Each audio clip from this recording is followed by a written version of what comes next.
Very simple concept, but for some reason I've had so many conversations with other engineers regarding this, and for some reason, I don't know, for just it doesn't make it through to some people, and they start writing code like that.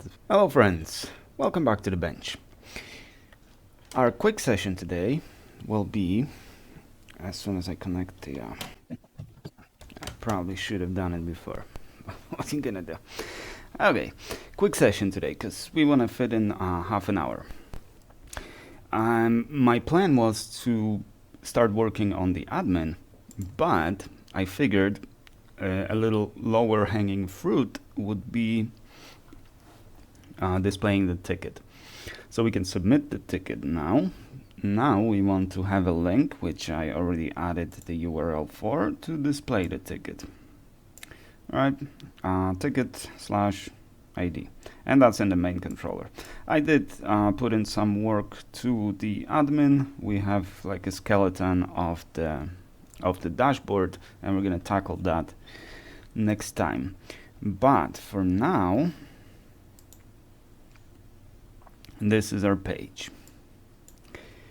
/ticket/1/ticket number, or ticket identifier, right? 343. It doesn't work, and it's also reflected in our test results. We have one failing test, which is test ticket shows for user. Right, so we'll just expect that we're gonna get 200, at least for now, because again, we need to verify that it's you. And when you want to display the ticket tracking number or ticket identifier, this is public information, right? But if you have that number and you can go to the link and you can display the ticket, then you can create responses on the ticket, and you know. So it needs to be protected, and I have an idea how to do it. Obviously, we're gonna use the same kind of pattern Hesk uses. You display the ticket, and you need to confirm your email, because your email is not public information, right?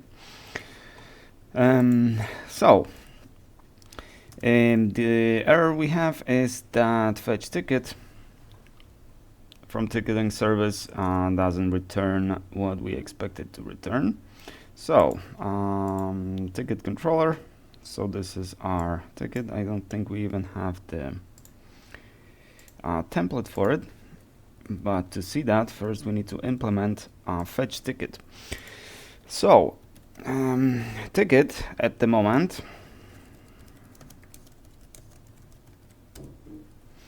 requires just ticket ID, name, email, subject description, and record ID, which is optional, because we use this to represent existing ticket or to create new ticket, right?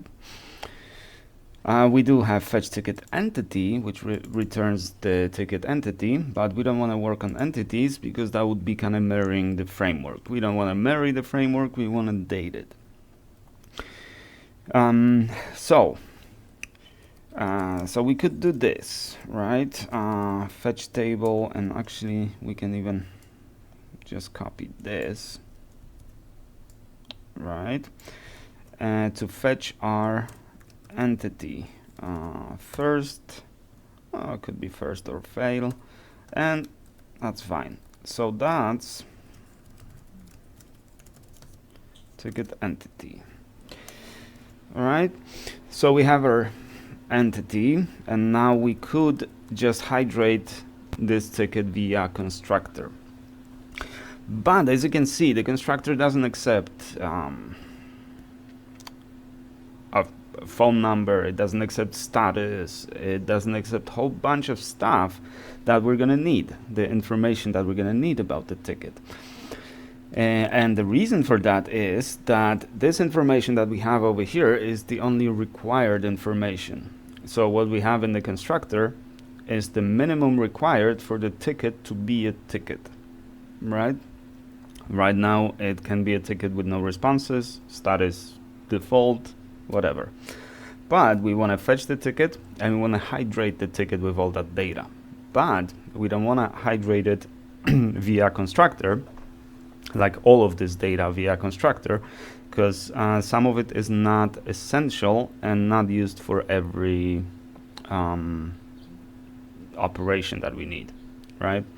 Here we have an email, name, and ticket ID. We need all these.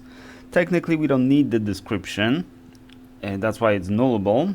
We do need record ID once the ticket is persisted. So we don't want to use the constructor. I mean, we could do it in several ways. First of all, PHP doesn't allow constructor overloading, which is kind of a bummer in this language. That's one of the things that I appreciate a lot less about PHP, and I love about C# or Java. We can overload constructors. Here we don't. So this constructor that we created, it's got to stay that way, and there's nothing we can do.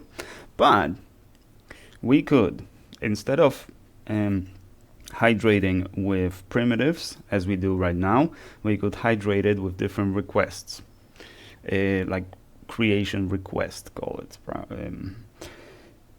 Now, each of these requests would either implement the same interface, or maybe extend the same abstract class, or maybe both, which would allow us to supply to the constructor different forms of hydrating the ticket.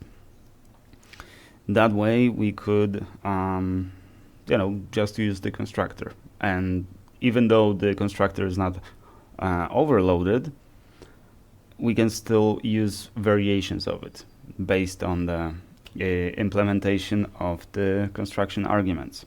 It's a bit more complex, and there's very little benefit from it. The much simpler solution here would be to use the static builder in the ticket. Like, we can call it build from entity and provide ticket entity, right? And that in turn will create our ticket. So we can just return over here, right? So now that method doesn't exist, that builder doesn't exist. So the test is still going to fail, but we still have only one failing test. So let's create it. Why does it say, yeah, we want entity, actually not even entity interface. Oh, right, it suggested array because entity interface is arrayable.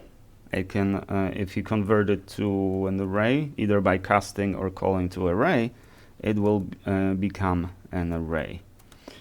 But we want to give it bhr ticket entity, and it will return in turn a ticket or self static, right?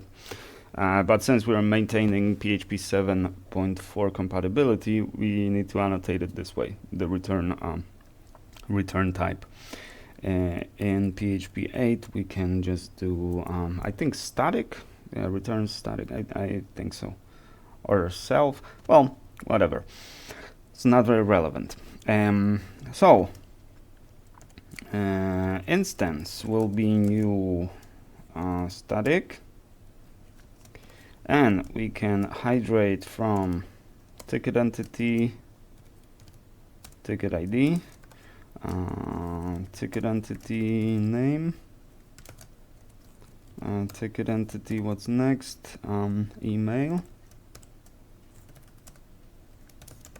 Next one is subject, so ticket entity subject, and oops, description, ticket entity description, and ticket entity ID.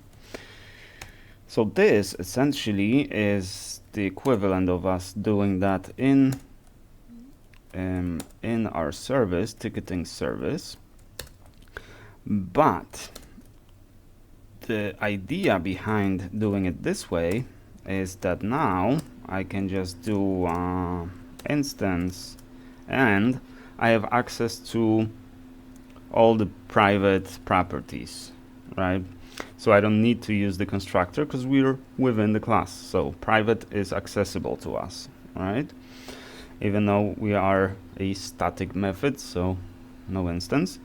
But once we created it here, we have access to everything.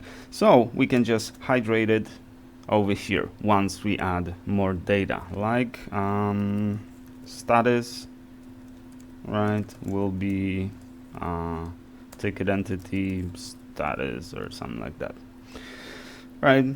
Stuff that we don't have in the constructor. But for now, instance.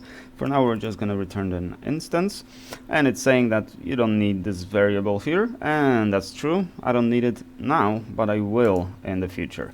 So I'm leaving it like this. So now, when we run the test, it still doesn't pass because we don't have a, well, we don't see it here, but we don't have the view. I don't remember making the template, right? No argument one pass to build must be an instance of BHR ticket. And so what did I give it if not BHR ticket?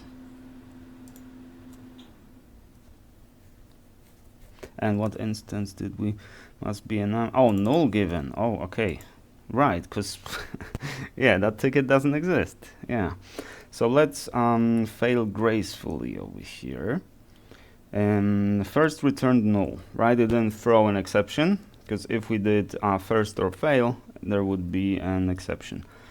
So let's just add if empty or is null, or compare it with null or whatever. Empty will work the same here the same way here. So if it's empty, we're gonna return this redirect. Oh, this is sorry, what am I doing? We need to throw here because we're in the service. We can redirect from here. And what were the exceptions? Let's throw a domain exception.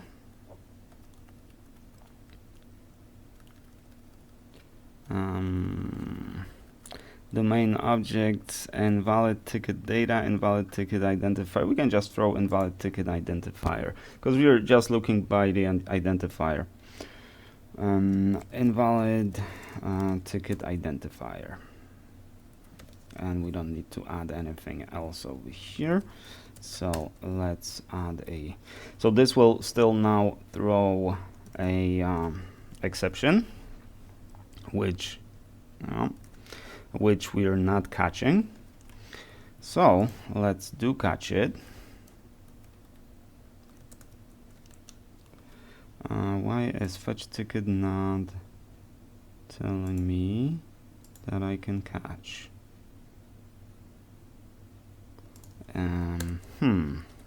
Well, that's fine. I'll just do it manually. So we want to catch invalid ticket identifier and return this redirect to route, which name is where do we redirect? What do we have? Well, maybe to submission.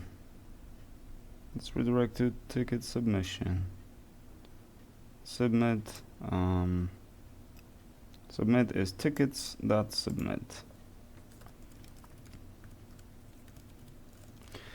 It doesn't require any arguments, but before, let's just flash the user with error saying invalid.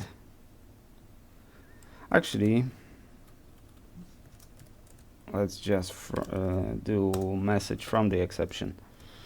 That way, if I change it in the exception to something else, this will also change. So, invalid ticket ID. Perfect. And so now to test it here in the browser, actually, you know what, before we test it in the browser, let's satisfy the test first. And to satisfy the test,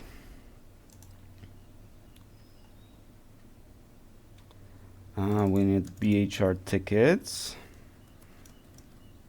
fixture, which requires ticket ID to be 123 1234 123, and name on ticket will be rough, and email, of course, blackhorserepairs@gmail.com. Oops. And the subject is Subaru ECM repair. Description. Oops. Hey, I need a repair. Right. Address ID. Yes, because we. And this will not work. Let's test it. So now we should still, this should still not pass, because we still don't have that view. Missing template exception. Beautiful. So it did find the ticket. So I don't know why it before it wouldn't accept these values as dates, or maybe I just misread it or misdiagnosed it as that being in the issue. So let's create the template, which will be in tickets,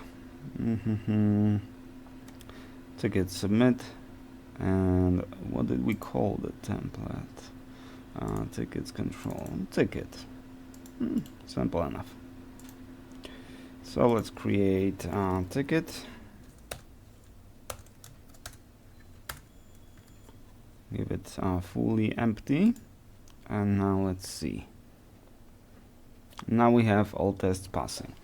So we know that our ticket now will show correctly, but to test it in the browser, let's go to BHR tickets. Do we have any tickets?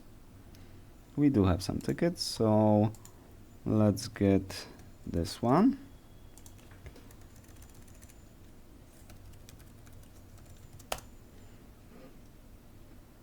And we have a blank page. We also want to have a blank template, template layout. Blank layout, because this is not the page where user is logged in or anything, and even if the user is logged in, it doesn't really matter. Or perhaps when the user is logged in, we'll just load in a different layout for the logged in user and for non-logged in user. We'll see that. At the moment, I haven't really made the decision whether I want to allow customers to register and log in. The reason I haven't decided is I'm not sure of the use case.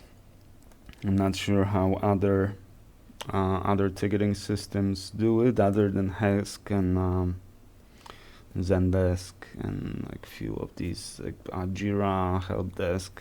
I don't remember what they call it, but it's basically Jira. Okay. So we need we passed a ticket entity into the view. So our view will have a ticket, which is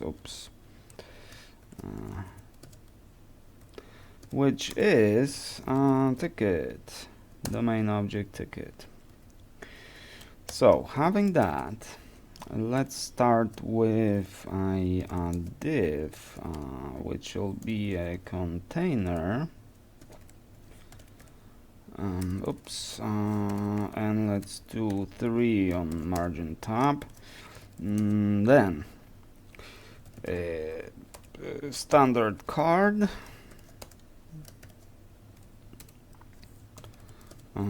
class card body.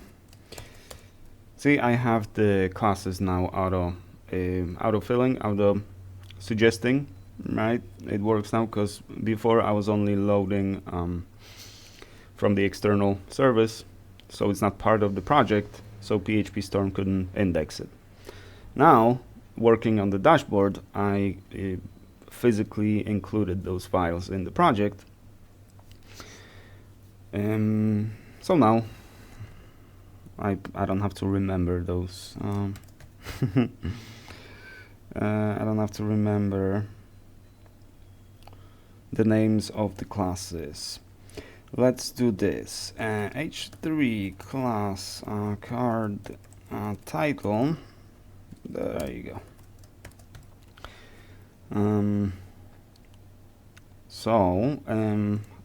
For now, let's just display the ticket. Get ticket ID. Okay. All right. Now let's see what we get.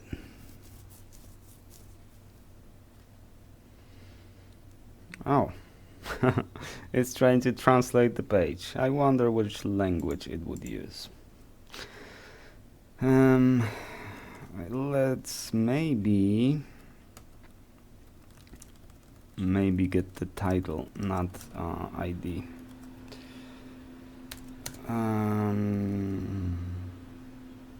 Subject, yeah.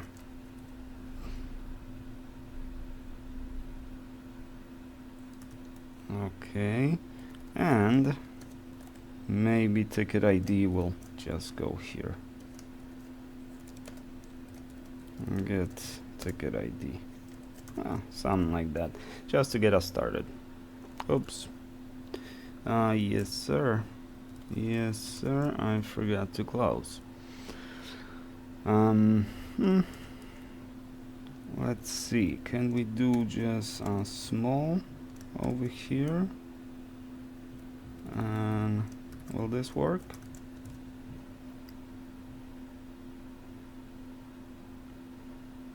It will not. Oh, because we're within the H3, so that will not work. What happens if we have 3 titles? If I do H4 class and font size, there should be something like small. Oh, font.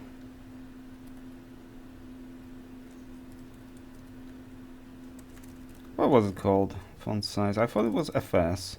FS small, something like that. FS large. Not SF though. FS. Font size. But I only have FA. What is FA?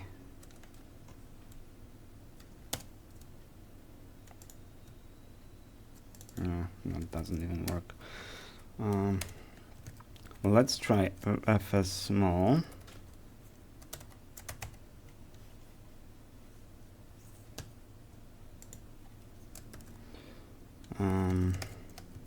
Yeah, I'm just curious what's gonna happen if we do this. Kinda worked. It is a little smaller. But where's Bootstrap? Here. Yes, FS1, FS2. Let's do FS5. Yeah. So for some reason, for some reason it doesn't show. It doesn't bother me. This doesn't seem like FS5, does it? Oh, maybe because it needs to be paragraph. Let's change it to paragraph then.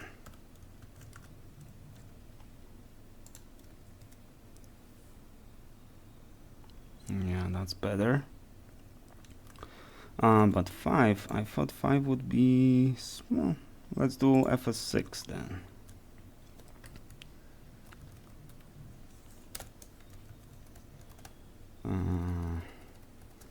Ticket and ticket, get ticket ID.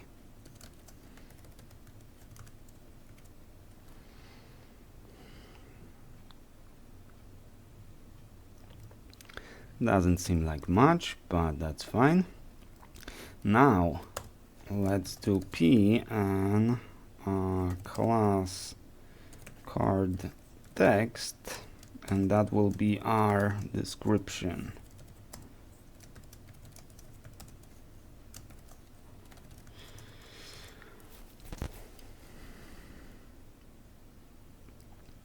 Is there, oh, there was no description on that ticket. Let's add some.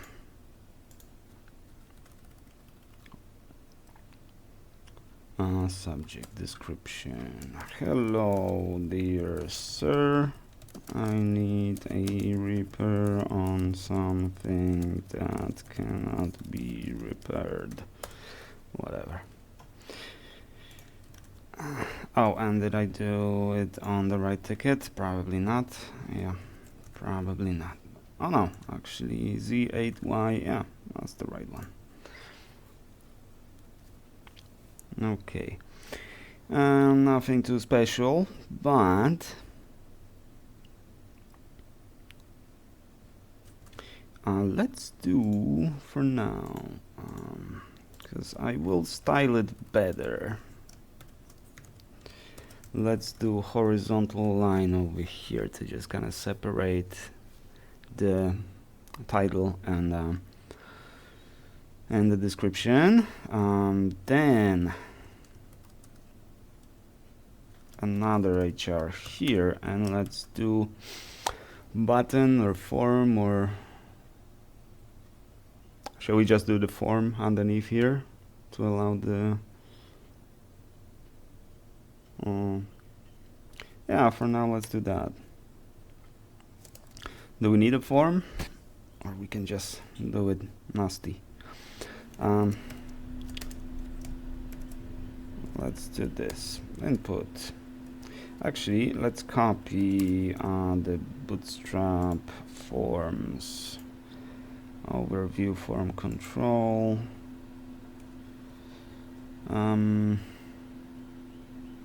What is this? Yeah. We don't need the form tag because we will use cake form tag. Reply.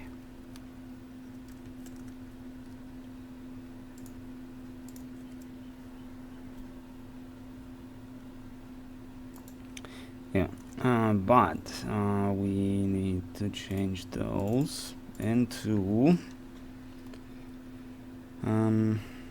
well, that help can stay here for now. That will be text area. Type not required. ID response.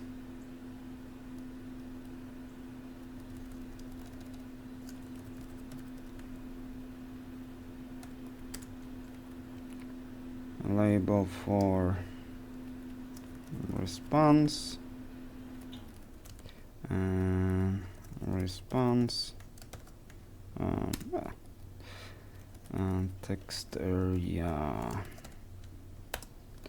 and columns. Let's do 5 columns.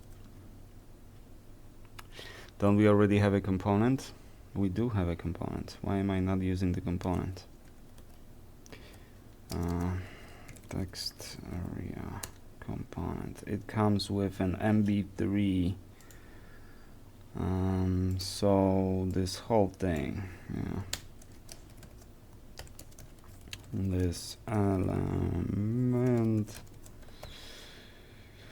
but that was a component dedicated to the form submission of the ticket, which is fine because it's pretty much the same, but I don't remember where it was. Element, submit ticket, form. So submit ticket, form, text area, right? And we need to give it a name, which will be response. Oops. And I think all the rest is optional. I'm not sure, but let's remove these because we only want the response.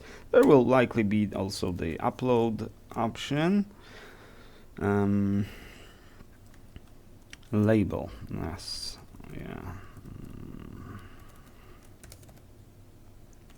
Label needs to be your response.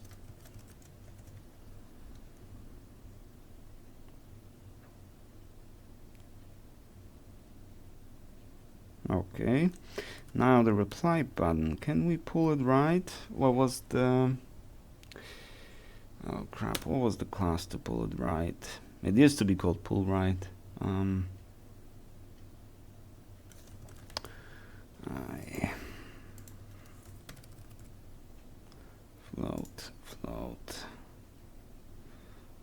Float and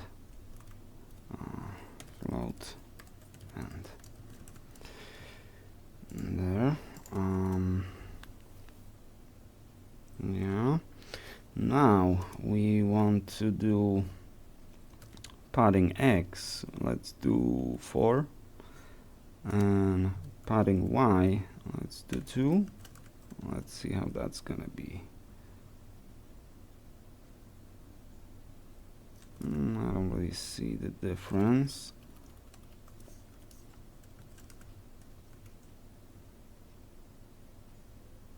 Okay, a little better. Let's do 3 on this one. Okay. And FS 2. Is that gonna affect it? It should, yeah. I think I went a bit too overboard on this.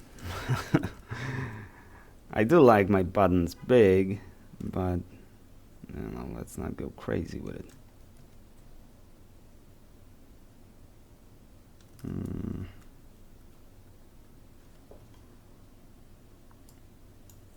Let's do font size 4. Well, that should do for now. Okay, and so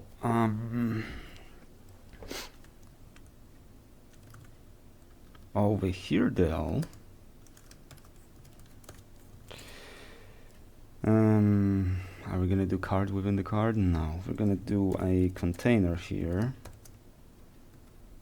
Okay, within that container we're gonna do all the responses. So your response, this window, will be at the very bottom, or maybe at the very top. I'm not sure what's gonna be better.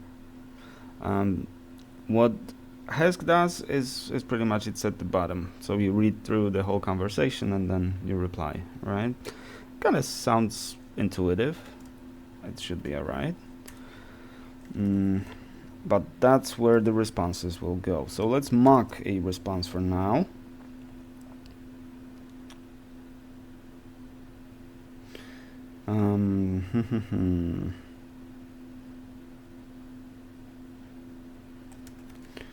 Let's do this just so we can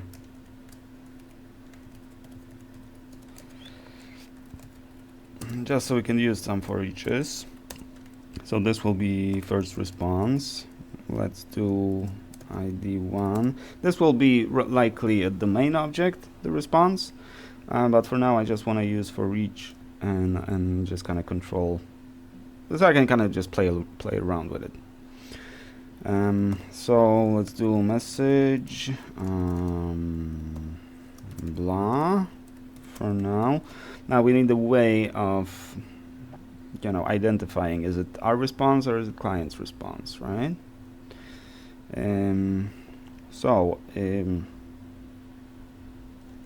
Let's call it the user for now. Now if the user is the ID of the user, let's even call it the user ID, that means it's our response, right?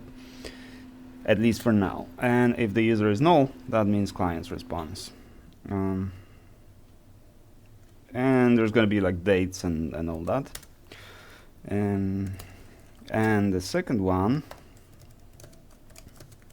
ID2 and message. Okay, thank you. Right? Something like that. And user ID will be null, because that's the client that said something, right? So the client submitted the description. First message is from the blackhorserepairs, and second message is from the client. So let's render those. So in that case, we're gonna need for each responses as response, and for each here. And let's do a little div, class card. We'll see how it looks. Div class card body, response message,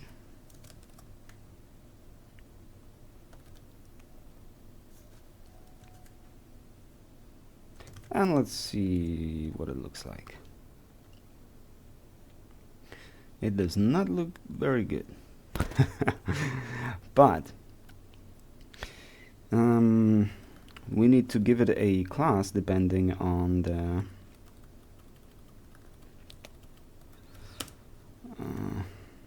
let's do MB1 just to break them apart a bit. Actually, let's do MB3. Give him a little room to breathe. And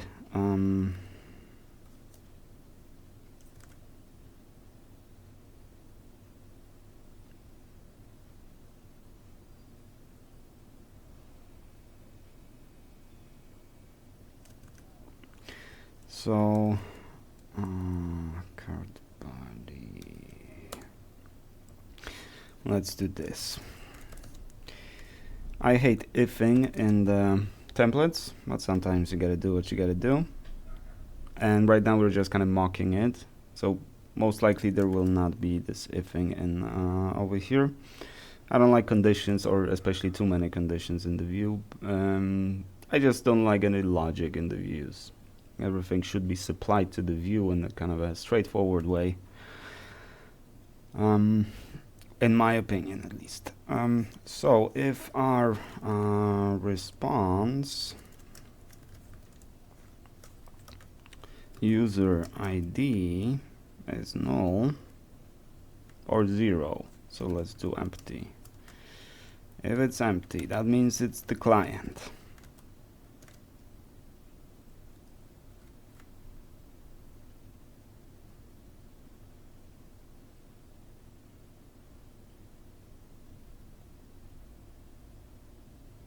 Okay, let's try it.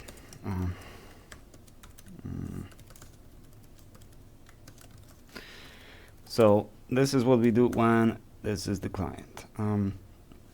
So let's do, yeah, we'll optimize it later. For now, let's just see how it's gonna look.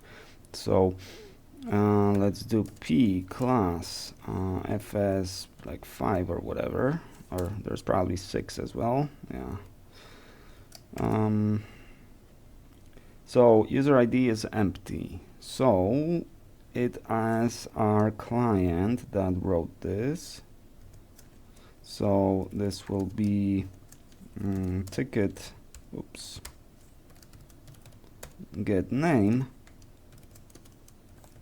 wrote on ticket get oh, we don't have created date. Okay, so this will have to be mocked for now because we'll get that. So we'll just, oh, we don't need that. 2024 101 whatever at 12:45 and 12 seconds, whatever. Okay, so now, yeah, so Raf wrote this, and now the FS on the message. So this, first of all, this needs to be a paragraph.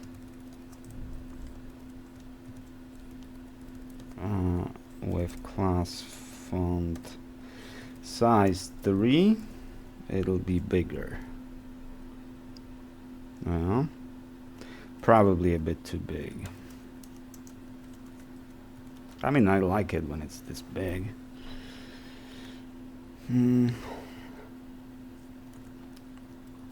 Now, if on the other hand,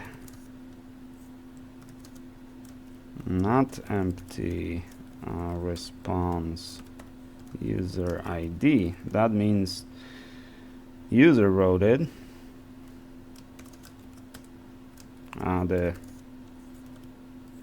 The BHR employee wrote it. So for now, let's just do p class font size. What did we use? 6. Yes. So BHR wrote on, and again we're gonna have some date over here, 24 well, 10 or 1 12 not 66. Okay, and maybe let's not do this and instead do this, and we're gonna hard code rough.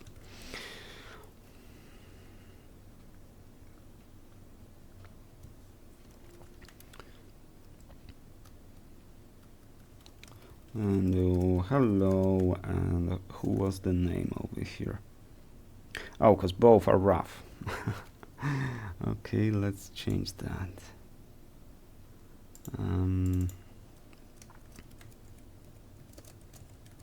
Andrew.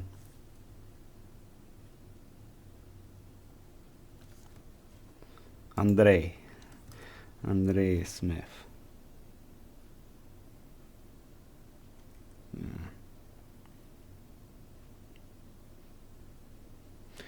Okay, and you can add the response. Okay, and you can reply. So this is our page. I'm actually not too happy with the results we have in over half an hour, 44 minutes, not much results. But let's run our tests. Everything's passing. Now the only thing that you probably noticed is that we have a class called ticket identifier. So let me quickly tell you, why do we need ticket identifier? This method, fetch ticket, accepts ticket identifier, but as you can see, we just use it here as a string, right? We could do this, but we don't have to, because in this case it'll just evaluate the string.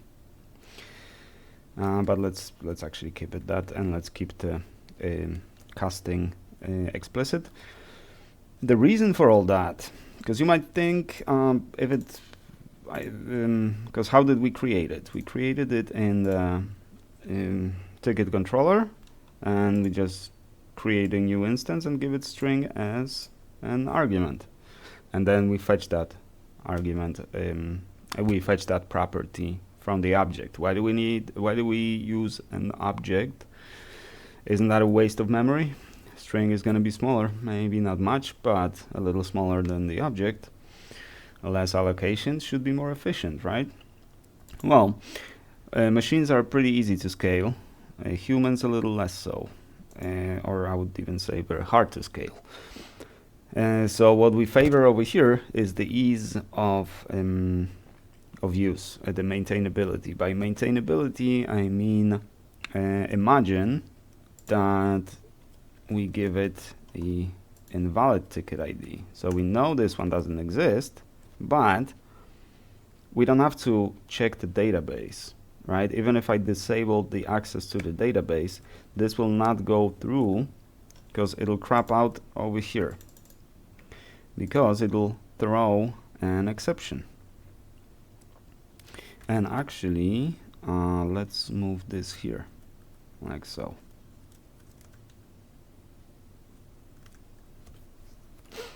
And it will crop out because we're doing validation over here. We check ticket is valid. Ticket is valid if it matches this pattern, right? If it doesn't, then actually in this case it did match. Oh yeah, yes. See, that's why I did. Okay, that's why I did this. The pattern over here is being used because you see this. Let's go to the test, ticket test, right? We're saying that this is a valid ticket, right? It didn't expect. Now let's test. Oops. Public.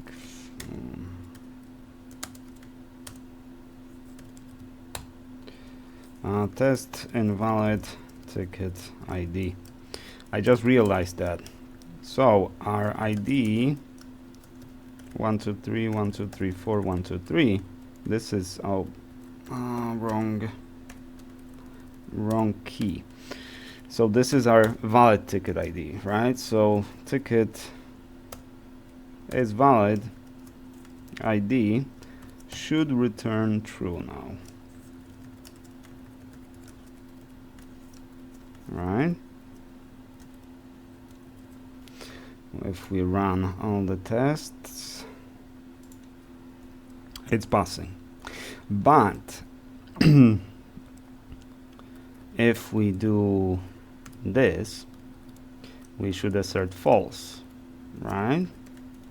But the test will fail because our ticket ID will evaluate to true.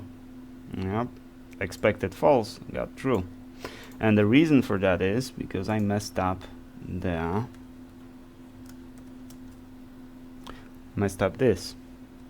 and messed up this. Now when we run it, it passes. So that's why when I got ticket over here, and this is the wrong ticket, it's wrong format.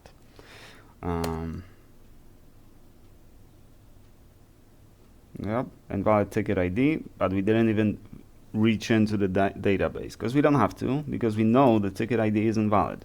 So we don't have to do anything. This is the idea of failing early. You want to fail as early as you can. There's no need to try to fetch that ticket.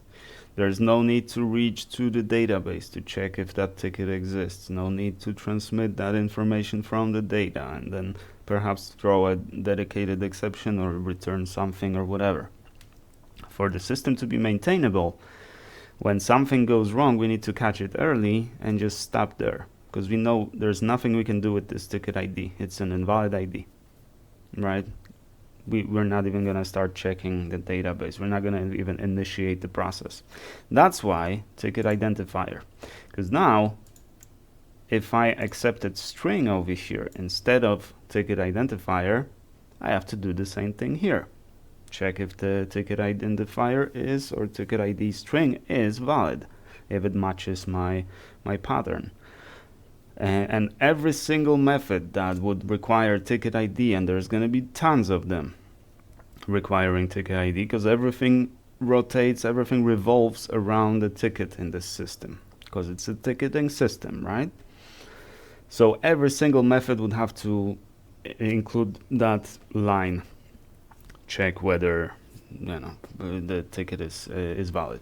Otherwise, we end up in like kind of a weird state when we're throwing an exception that could not hydrate the ticket, right? Why couldn't we hydrate the ticket? Well, because we got null as an entity. Why did we get null as an entity? Well, because the data was not found in the database. Why was the data not found in the database? Because the ticket ID is invalid. So we knew that from the very beginning, yet we went through the whole process to try to find the ticket ID, and finally crapped out because we can't hydrate. Or maybe even further, we did hydrate it, but with all nulls, and something even later froze that expected a string and got null, like somewhere in some very deep process that even the first step to go to that process shouldn't even be taken. But we went all the way through that process, and now we have like confusing message. Expected string got null. You go figure it out. So that's why ticket identifier. Okay, does that make sense? It's a pretty simple concept, but a lot of people struggle with it in my experience. Like this method, if it returned ticket or null, right? If it returned null, what is a possible reason for you to want to have the null? First of all, every time you call this method, you need to do an if. Every single time. You need to if not null, then let's do something. If null, then what do? Well, we don't need to do anything else. I would imagine, what do we need to do if the ticket is not found? You might come up with use cases where, well, okay, I want to find a ticket, but either by ticket ID or ticket identifier, the string identifier, right? Because we also have a primary key on that table, so we can fetch the ticket by actual ID. True, but at some point you have to make some decisions regarding the architecture, right? And the certain parts of the system will use ticket identifier because that's what's going to be provided by the user. That's what's going to be provided in the URL. That's what comes from the other side, right? Because we cannot accept the integer number representing the primary key of the table. That is considered not safe for many reasons, but most notably that allows you to easily iterate through the database, right? And maybe find something that you're not supposed to find, not supposed to be able to find, right? So for that reason, we have only one way to identify the ticket, which is with the tracking number in ticketing service. But once we fetch that ticket, you see that we do have that ID, but then we use ticket object. Ticket object will not be supplied by the user. User doesn't supply objects, it just supplies identifiers. Once we have the object, we can operate on the ID, which means if I want to fetch the fetch responses or whatever, I fetch responses for the ticket in question, right? And that would return an array of responses, right? And then from the ticket, I can either use ticket ID or the actual ID. I actually don't even have a getter for ID. Yeah, I don't have a getter for an actual ID, the primary key. But here, I have a ticket. I have a domain object that I can use, right? So that gives me the ability, you just provide me with the ticket, and I pick what I want from that ticket to do whatever I need to do that you ask me to do, right? So that's the whole reasoning behind that. Very simple concept, but for some reason I've had so many conversations with other engineers regarding this, and for some reason, I don't know, it doesn't make it through to some people, and they start writing code like that. I return, fetch me the ticket. What does it return? Well, there's not even a declaration of the return type, so it's either array or null, or an empty string or something, and then every time you call that, you gotta do all those checks. It's way less testable, but you can surround it with plenty of tests and kind of make it more rigid. So tests also provide some documentation. You just that's what I do when every new framework, every new system that I use. First thing I do, I go to the unit tests and I analyze how the application is tested, because unit tests will always give you a recipe, what is the minimum that you need to create certain objects. Also, some objects are mocked, but that's besides the point.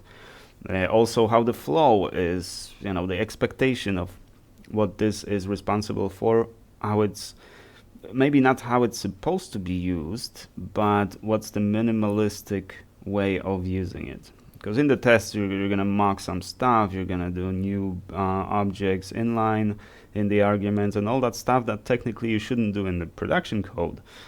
But that gives you a clear idea. I need at least this to create the object. Like in the ticket, right? You see that you can create it from the constructor. But you also have the builder, and it will also be in the unit tests. So even if the object is not implemented yet, it's not being used in the system, it still has tests covering it, and that clearly shows you how to use that object. But that's enough ranting about the coding standards. I hope you found this interesting and maybe a little bit valuable. If so, you can just do the thumbs up or thumbs down. That's still interaction, I don't mind. If you don't like it, just give it thumbs down. I'm fine with it. But if you do thumbs down, leave a comment. Give me some feedback. Give me something I can work with. Should I shave my beard or something? That has nothing to do with my code, so keep those. I mean, you're free to say whatever you want in the comments. I never block any comments and I never delete any comments. And I don't use the filters and that filter potential whatever.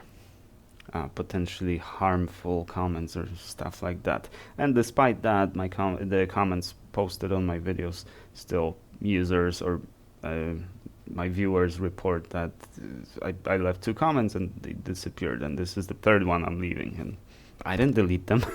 I promise. Especially since there was nothing offensive or like harsh language or nothing like that. Just a regular comment. For some reason, YouTube says no, that comment goes away. I don't know how that works, but that's the reality. Alrighty, fellas. Thank you very much for watching, and I shall see you in the next one.